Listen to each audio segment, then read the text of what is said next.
Good morning, everybody, and welcome to Chassidus in the morning, 15 minutes. Heichaltzu. Just this year is in honor of Lilu nishmas Yehudis Liba bas Michoel Zalman. Rashab should have an aliyah. So this was about learning, should have all the good things. Okay, continuing on, we're talking about that there's envy, there's a good envy and a not good envy. It's like the story that I told like a few days ago, that the Chassid came to the Rebbe, the Bachar that came to the Rebbe, and that he said, I have this big ego, never said be all these things. So there's the envy when it comes to seeing someone else and you say, I should be doing that. And I'm envious. So like the story that I told about the kids that were learning till 2 a.m. So that was good in a certain sense because it's getting them to learn more. That's good, envious. But then there's an envious that causes you to hate the other person. And that's what we're talking about. There's two different types. Yeah.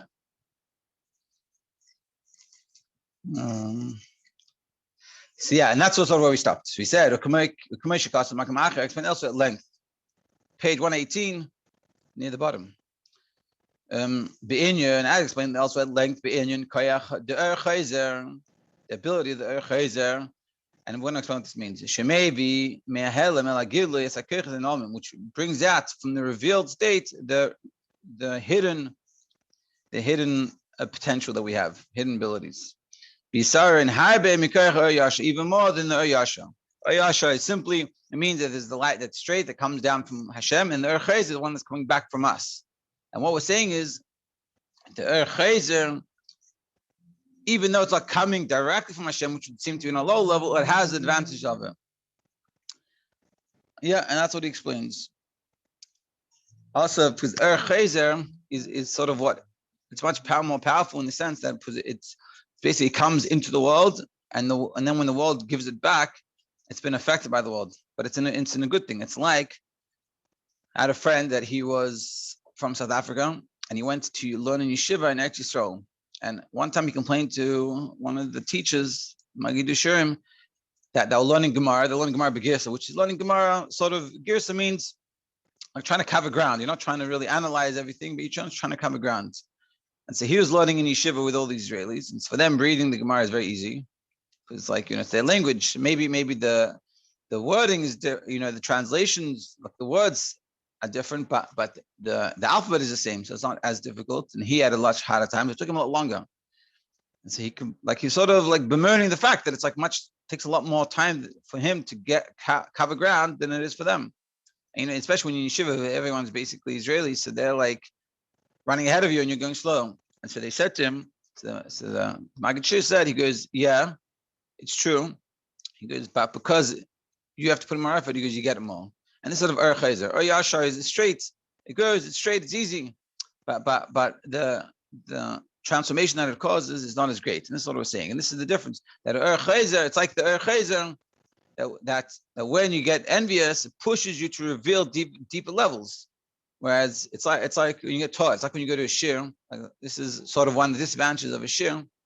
Someone just speaks, and if you don't learn it yourself, you don't read it inside, you don't follow along, you don't forget about it yourself, it becomes Yashar. You get it, and it's like, it's very clear, very good, but what sticks with you is not so much. Whereas the Chayzer is when you go over yourself and you sort of repeat it back to someone, that makes it much more powerful.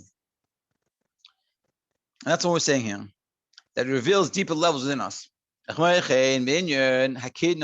too, this idea is also like we have in holiness, being envious in holy things. This only but this all works when you want good. So when you see this and it motivates you, it pushes you to do more, that's great, and that really affects, and that makes such a big difference. Yeah, like it says in this note, because Rashab proceeds to speak about a situation in which a person lacks positive motivation. So now we're going to go back to the opposite hand. This guy is one who lives in a setting where Avodah and the service of God is valued, and therefore fancies himself as one who seeks the advance. Yeah. So what we're going to say here is basically the opposite issue of this. But what happens if he's not wanting to be on such a level of piety and purity and things like this? He's just jealous of his friend. Before, like the case of example of my friend telling me that in the yeshiva they stay up till 2. So there could be 2 reasons why someone's staying up till 2. One is because he wants to be like that, and he's I wish I was like that. So he pushes himself, and suddenly he realizes how much he can do. With the other one, he's just jealous of the situation, and he doesn't care for the learning, which is sort of what my friend was saying. That it wasn't that they cared about the learning so much; they just cared about essentially not looking bad. So you're just jealous of your friend that why is he on such a high level? I should be on that level. He's there. I for sure should be. And that's why you hate him. You're like, and then that could be like my friend was sort of saying that it was annoying, and that guy was up because once he was up, made us all stay up, and we don't want that. So that's the negative aspect of it. And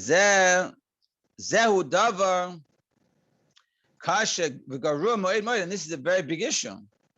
Because this is all coming from Yeshus. So that guy, he's doing good. He's learning. What's the problem with him learning? What's the problem with that? What is the problem with whatever someone else is doing? But when someone else is doing something, what happens like this? Someone's on a level. You see someone that you think you're on similar levels, and they're doing something greater than you. So it bothers you. Why? You see, there's all the excuses coming, but it bothers you because you feel that I'm on that level, but I'm not doing that. So how can it be? So and I have to do something else. So you don't like them. Nothing to do with them. What they're doing is good. That's why the person in this case we're talking about, they hate the person that's serving Hashem. Why should you hate him? They're serving Hashem. It's good, but you hate it because it's affecting you. But your own ego. Why them davening longer or being motznias or lighting candles extra early or whatever it is, giving tzedakah and being nicer and learning chitas affecting you or davening mincha, shachris.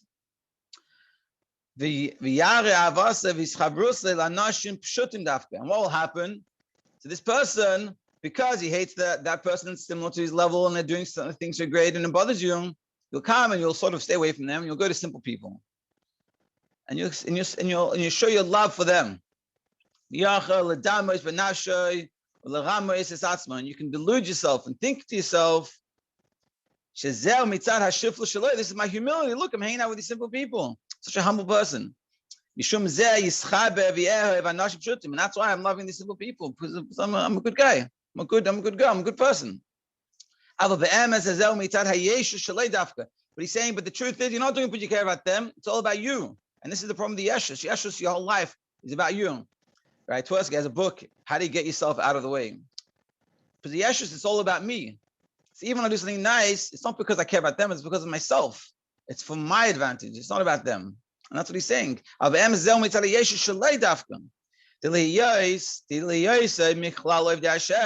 Since a person says to himself, I am a servant of Hashem. I serve Hashem. I'm Chassidus.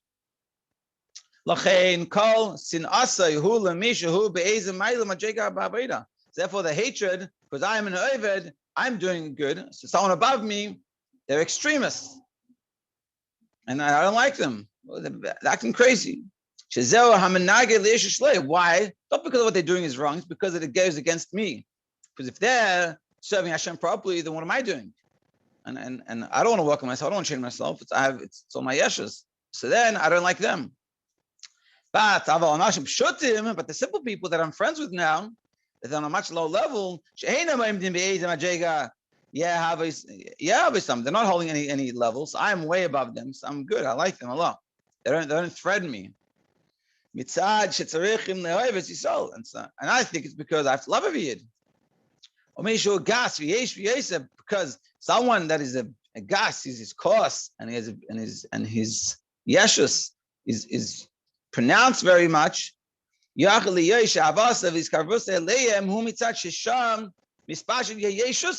it could be the reason why he likes the simple people and why hang out with these people on lower level than us.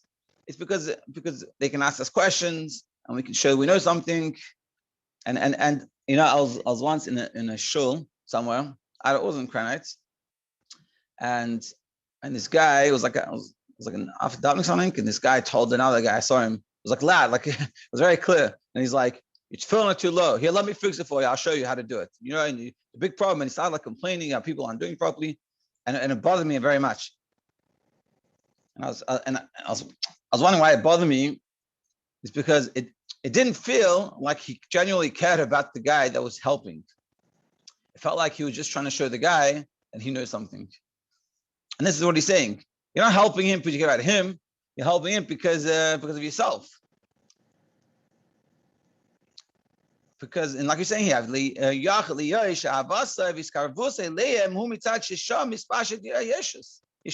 yeshus can be spread out over there. And they see him, he doesn't know, they don't know much, and that person knows more. God, this guy, why he knows so much. And they treat him, they appreciate his words, what the person is saying. But he's not coming there to help them because he cares about them. It's because of himself. Kitzum, Mailas, Hakina, the Kedusha. We talked about the advantage of having envy in Kedusha. It can push you to push yourself far beyond, which is a good thing. You say, I want to be like that person. I'm envious of him. Look how good their life is. Look how good they're doing. In Kedusha, not in Gash. It has to be in spiritual things. Like, wow, look at that. They learn so much all the day. They learn and don't waste their time. I want to do that. I want to learn. It's like, wow, I want to be more like them, and I come connect to them. But the way you do that is because of the bittul. Because you're envious in a positive way, that I should be like them, that I want to be more spiritual. It's like there's a story that Rabbi Vichten, is Rosh Yeshiva of Mayinot, so he said, I don't think he said it, but someone told me that he went to the Resh Kel of Tzemach Tzedek when he was a Bacher, the Resh Kel of Chaim Shalom Deitch, the shiur, and he came to his house, and so Vichten is a very frum person.